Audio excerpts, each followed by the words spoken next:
As a researcher, you dedicate your life to pushing the boundaries of knowledge, but how can you share that knowledge more widely? Public interest in science has never been higher.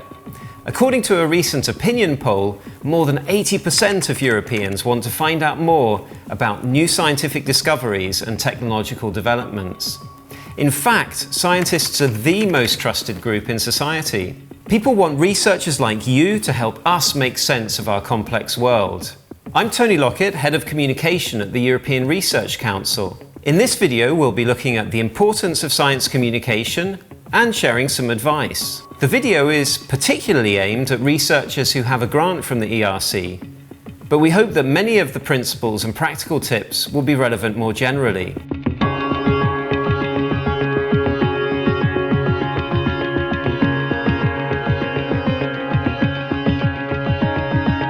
If you've been selected for an ERC grant, congratulations, you've earned a significant distinction in your field of research.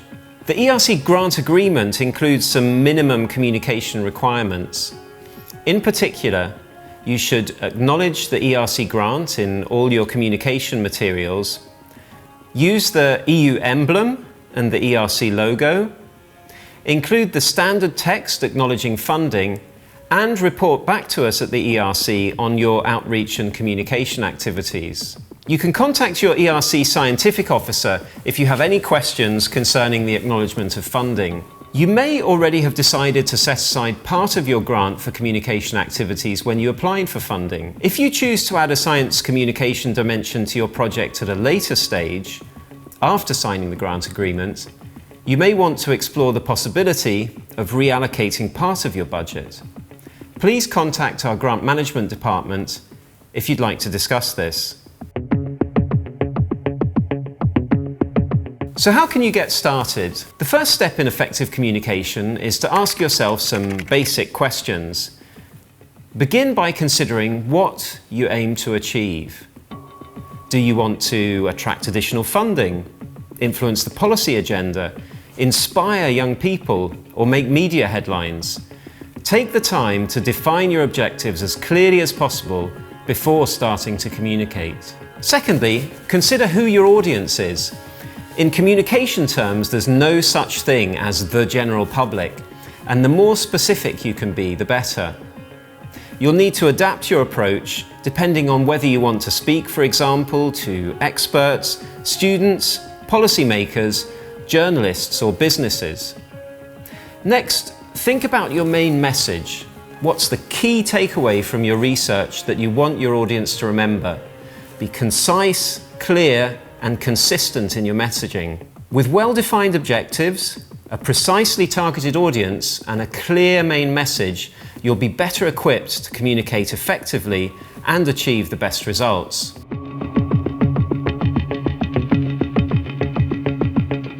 Next, consider which channel will be most effective for delivering your message to your intended audience. Think about where they get their information and what types of content they prefer.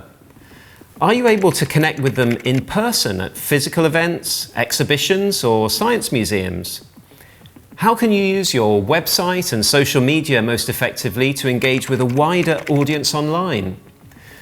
Are there trends that might be relevant for your audience, such as the growing popularity of podcasts or short-form video? Each channel is unique, and you'll need to think strategically about how to use them in the most effective way. For example, props can help to make a presentation more entertaining. Is there a physical object or a meaningful image that can help you to explain your research topic? Videos and photos are a must for grabbing people's attention on social media. It's easier than ever today to produce audio-visual content with a smartphone.